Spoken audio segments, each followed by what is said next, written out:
Good afternoon, everyone, and thank you all for being here this afternoon. I know it's a Sunday, taking the time away from your family, and some of you are watching football and everything, but I thought it was very important that I addressed a lot of things that's out there regarding the rally and tally for tomorrow, that's scheduled for tomorrow. The first thing I will say is that Polk County Public School System, we were prepared for 600. We have been planning since November, and we have worked with our sub-provider to make sure that we had classes of 600 after we spoke with our union president of how many possible people that they thought would board their buses at that time. So we were prepared, the sub-provider was prepared. They actually had it covered at 600, a little bit over 600. They offered incentives to those subs to ensure that they were there in the classroom so that those teachers that were going to take part in the rally and tally on Monday that had RSVP for the bus would be able to do that, and we had their classrooms covered, making sure that we took care of our children as our parents sent them to school to us. What happened after we returned from break, the numbers actually skyrocketed to where they doubled within a couple of days. That left us at a point to where we had to figure out within just a matter of days, how do we cover an additional 1,000 positions for our teachers that are going to the rally on tally on Monday. And what we did was, at that point, we looked at all of our district staff, deploying every district staff that we had into our schools to be sure that we had those positions covered. As the numbers continued to move forward and increase, there was not an idea that we were going to be able to cover every single one. Yes, I know safety and security was always at the forefront. We had already spoken with the sheriff's office regarding what do we do to ensure safety and security of our campuses. At that time, the sheriff was providing additional support for our campuses for safety and security. But as the numbers rose, then it came about that possibility of putting those individual deputies in the classrooms to help provide instruction.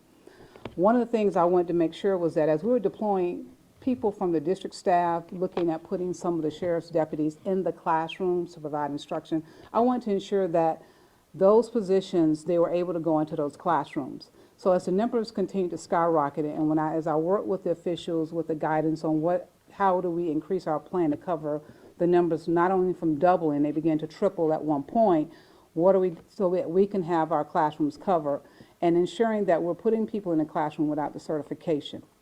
And that was the conference call, well, sorry, not a conference call, that was a call that the chancellor and I had that conversation regarding ensuring that we had people in those classrooms for our students. The letter that came out Friday, which was a letter that was not actually issued by me, the letter was not requested from me. I would never threaten any of my teachers and any of my staff. I am a pro-education person. I love all my teachers, all my staff. I merely wanted to make sure after we got that letter, and it was late Friday, I merely wanted to make sure that our staff understood what that letter was. We were advised to send it, and it was sent. If it was sent and many people took that as a threat, that was not a threat from me. It was only providing information about the law. As many of our teachers have actually said back to some of my staff and myself, they were not aware of the law. That was information to provide them regarding the law. That was not a threat from me. And that was the Florida Statute 447.201. What I would say was, a lot of people ask, can you close schools? Why can't you close schools? Why don't you close schools? We had it covered prior to going into the winter break, so we were okay with that. Once we came back in a couple of days into the week after we returned is when the numbers started to double. One, there was not time to get back into negotiation, and so that we can make sure that we alert our parents, our businesses, and our parents were working, and we want to make sure that if we were going to change the calendar, they were aware of that. We didn't have time to ensure that. Also, when talking with DOE, the question was asked, were there any school districts in the state closing for Monday? And the answer I received back was no, there was not. So we were actually extending our plan to now include all of our district staff, as well as the sheriff's office that was going to be coming into the schools to ensure that we had coverage.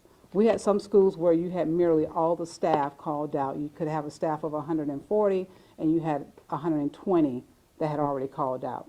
So we wanted to make sure we had safety, we had classrooms covered, and that we were going to give the parents the right to have instruction that we can and provide it in our classrooms come Monday. Did you Question. anticipate that so many of your teachers would be going to this? I know that a lot of them put in vacation before, Right. and then you said the other half Right. did it about a few years before. We- What does that tell you about the district, just knowing how many people are going? We knew about pretty close to between 600-700. We did know about that. I support them, going up, rallying for more raises. That is a support. I support that. We knew about those numbers. It was the numbers when they trickled and got higher than that. We didn't anticipate that, and there was no time to recover within a matter of a couple of days of trying to see what do you do within about 2 to 3 days to accommodate the numbers that have tripled. Does the state have the Superintendent, right what to letter fire grade would teachers? you give yourself and your executive staff for handling this situation? A letter grade for that. Prior to going to the break, we were prepared. We had been preparing since November for this. It was what happened afterwards. Could the communication that came out late Friday night, could that be handled differently? Yes, it could have been, but it was late Friday night. I knew the teachers were gone. We were advised to send that communication out. It had to go out prior to Monday. Ms. Bird, does the state have the right to fire teachers, or is that solely up to the discretion of the D- district? DOE does not hire and not fire teachers, nor did I say I was hiring and firing or threatening teachers. So now that you have the legal guidance from the state, teachers want to hear clearly, are you even going to pursue firing them if they go to this rally? I've never said I was going to fire them or threaten them. The information that they got, the opinion that came back from DOE was the opinion of notifying them and informing them of the law. That's what that was about.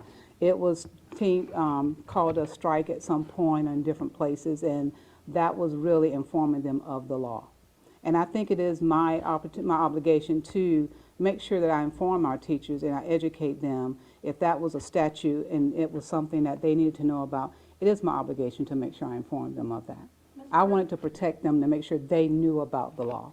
That's why I made sure they got it as I was requested to send. Ms. Bird, are you planning to go to Tallahassee tomorrow or go to the Munn Park rally tomorrow?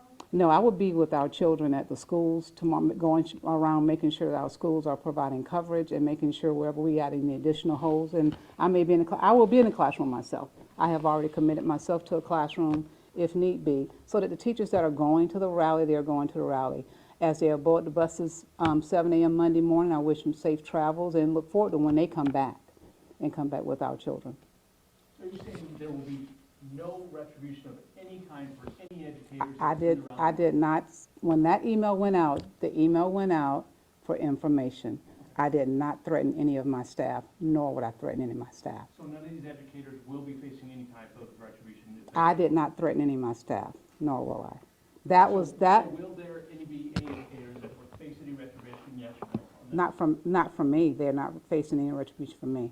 Okay, thank you. Some of your staff, even though you say it wasn't a threat and you were sending it as information, some of them felt threatened and they feel like they would like an apology for how this was handled. Are you willing to issue one, or do you feel like the communication could have been handled better?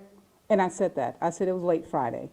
I know teachers, they go home on Friday. A lot of our teachers, they're off on the weekends. I don't expect them to be, checking phones and all and their emails until Monday morning again. Again, it could have been handled differently. If we had got it earlier Friday, it would have went out earlier Friday. So yes, I'm sorry it went out late Friday to them, but I wanted them to have that information as soon as I got it. We did not sit and hold that information when we received it. In hindsight, as we look at any lessons that may have, maybe learned out of this whole experience, do you think it would have been better for you guys to let teachers know, hey, this is the cutoff when we need to know if you're going to go to this rally or not, or how would you have done things differently in the future? Well, we did work with our union president, and she had already told us the estimated numbers that it would be, and that's what we planned for. We didn't plan for when we came back it was going to triple. We planned for the estimated numbers that she told us at that time. In the future, do you plan on maybe handling things differently, or do you wish that you had just made this a personal day well in advance? We're going to discuss that, and we're also going to have conversation with our union president. How do you, this has happened. We got to move beyond this, but we also got to plan if it does happen again. But that takes just more than myself planning. It's going to take with the union. We have a calendar, and that's going to be the calendar committee as we set our calendar as well. And we're looking at those days. So parents have just seen this play out over the last few days. A lot of them are confused, some are frustrated. What's your message to parents? Parents, we will be having school. We have to have so many instructional time by law.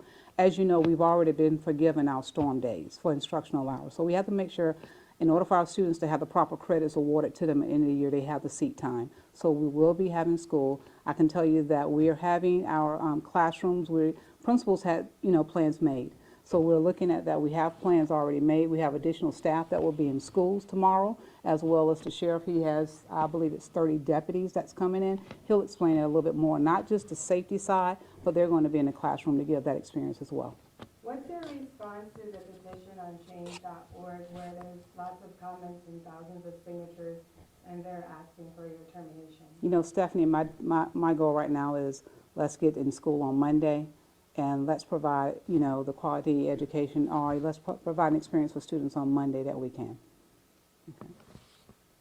Do you regret sending that email out on Friday? Do I regret sending the email? The email asked that we advise staff. The email had to go out either way between Friday or Monday, and they were going on Monday. We had to advise staff of the statute, and I wanted to make sure my staff understood the statute. Okay. Sheriff, did you want to say something? It's good to be with you on a Sunday afternoon. I mean, we could be watching football, but here we are. I want to reiterate that the first thing that is the duty and responsibility of the sheriff and his deputies is to make sure that our children are safe and secure, as well as our students' teachers. I love the teachers. I'm a product of this school system. I think they work miracles every day. As a result of their work, we've put people on the moon. We've discovered cures for some cancers. And it all started in classrooms just like this by these wonderful, dedicated folks. I'm excited. We can never pay school teachers, law enforcement officers, or nurses enough money. So I support their efforts and their legislative efforts to get more money. Let me set that aside. My duty and responsibility is to make sure there's a safe learning environment while the schools are open, and that's what I've clearly communicated to Ms. Byrd as well as all of the staff members at the schools. I'm excited about the opportunity to send 30 of our deputies, they all have either bachelor's or master's degrees, into the schools, not just for safety and security, but to interact all day long with the kids. I think that's great. We have the opportunity one-on-one to recruit for the future. And I never want to miss a recruiting opportunity. And so we get to have a full day with the students, and we're excited about that while their teachers are away taking care of legislative business. In addition to that, our guardians, our school resource officers, resource deputies are going to be staffing as they always are. And we are significantly aware that it's going to be a school day, but it's not going to be a normal school day because some of their teachers are going to be away on legislative issues. So we'll be extra hyper sensitive to ensure the environment's safe tomorrow while the teachers do their thing. But I'm excited. I am really looking forward to the opportunity to augment and ensure the kids have a robust, exciting day at school with our deputies, and we, in turn, can create some more trust and relationships, and it's a pretty awesome event. What are you going to do to make sure your high schools are safe considering the gun incident on Friday with all these teachers out? You know, nothing changes because the classrooms are staffed. On Friday, we had an unfortunate incident where a student chose to bring a firearm to school at Lake Region and threatened to shoot another student. He ran, but the school safety program worked because another student saw something and said something, and immediately we put the school on lockdown. That student that brought the firearm to school to threaten to kill another student was quickly detained, as well as other students. Now, how did that occur? It occurred because of a terrific staff at Lake Region High School. It occurred because they had cameras in the area, and we were able to tell that they were passing off what turned out to be a book bag with the firearm. That's right, the guy who brought the firearm to school passed it off, and they hid it from us. This all started about 8:45 in the morning. We didn't find the gun until about 1:04 in the afternoon. We immediately neutralized the threat because of the infrastructure and the training at the school, not only of the teachers, but of the students. I can't applaud the student enough that saw the firearm and came forward to the school resource deputy immediately. A potential tragedy was averted because of the training we provide the teachers and the staff, the infrastructure to be able to watch for emergencies, and the response by the sheriff's office. We had as many as 40 deputies on the campus on Friday. So we're really excited to tell you that the system worked. Should the student have brought the gun on campus? No. But he's being held accountable. He's locked up in juvenile detention, as are the other students that were in possession of the firearm while they tried to hide it from us. So they weren't successful.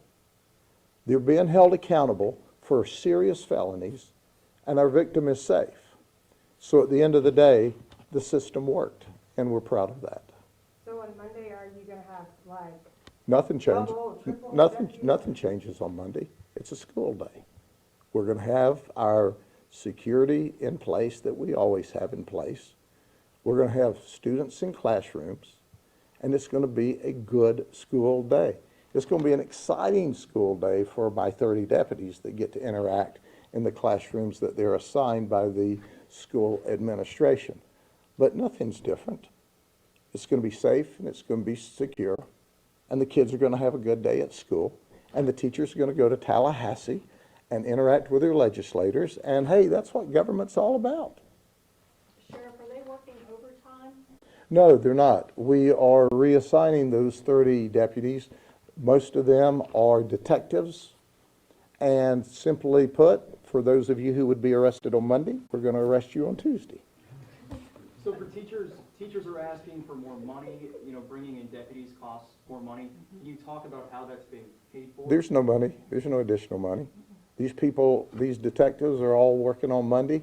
Instead of following up on their cases on Monday, they're going to be teaching in the classroom on Monday, and they're going to be doing community service on Monday, and they're going to be recruiting future deputies on Monday. So I think it's just totally awesome opportunity for us to help the teachers, to help the superintendent, the school staff. I think it's great from our benefit.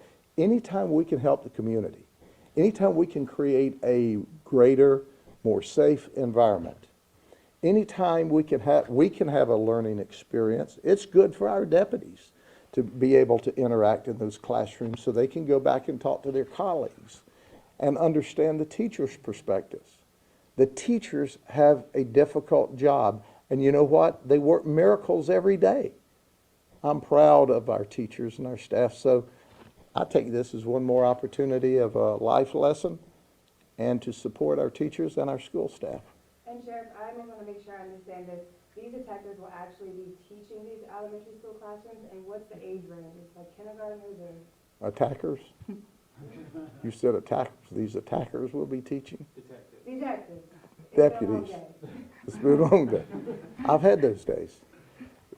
30 deputies have been designated to help in the classroom if there's a classroom vacancy. I understand the 30 of them have already been designated. So yes, so we'll be able to have interaction with the students, the children, if you will. And at the end of the day, whenever this is over with, the children will have had a whole day to spend with a deputy in a uniform. And we've had an opportunity to meet new friends tomorrow. And also, you said the 30 detectives. Are there any other extra deputies that you're going to have in the schools, or is it just those 30 detectives? Well, once again, you want me to write this down so you can see it clearly? guardians, school resource officers, school resource deputies that are normally there are going to be there. We're going to have 30 additional that are going to help in classrooms scattered throughout different schools. That's also extra security. And obviously, we are making all of our deputies and law enforcement officers aware that some of our teachers are going to go to Tallahassee. But there's going to be staff in those classrooms. So it's not like we are leaving an environment that's not safe. It is going to be a safe environment. We're going to have a school day tomorrow. So everybody take a deep breath. It's government.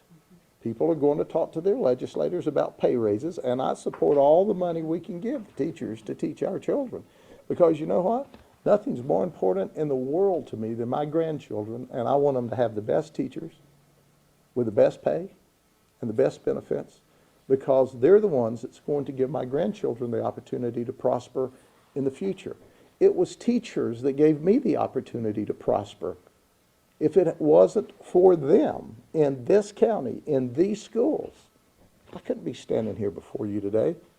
And I might add, they were very patient with me because I was one of those dudes that, like to, charge mountains, play football, not sit in my seat. So they did a pretty darn good job with me. I guess, Superintendent, you mentioned in your statement that you worked with some of the police stations as well, because you said those detectives are only going to be in elementary schools. What about the middle school and high So our Office of Safe Schools work with the 17 municipalities and their chiefs of police to alert them to make sure that they know that because of the absence that we'll have, to make sure that they had their people in place, and if there was any additional need from the 17 municipalities, they did. And I would tell you that we did do plans for our additional staff that's going into school that were not classroom teachers. The district staff did work with plans, but this, all of this just didn't materialize in 1 week. We have been working up to that. And so for our 700 teachers that are boarding the bus, I believe the number is still right around 700 in the morning, again, I say to them, safe travels. I support them going up, with their rally going up to fight for more money. We do need more money in the classrooms. And I applaud them, and I say, thank you for going up on behalf of Polk County for that.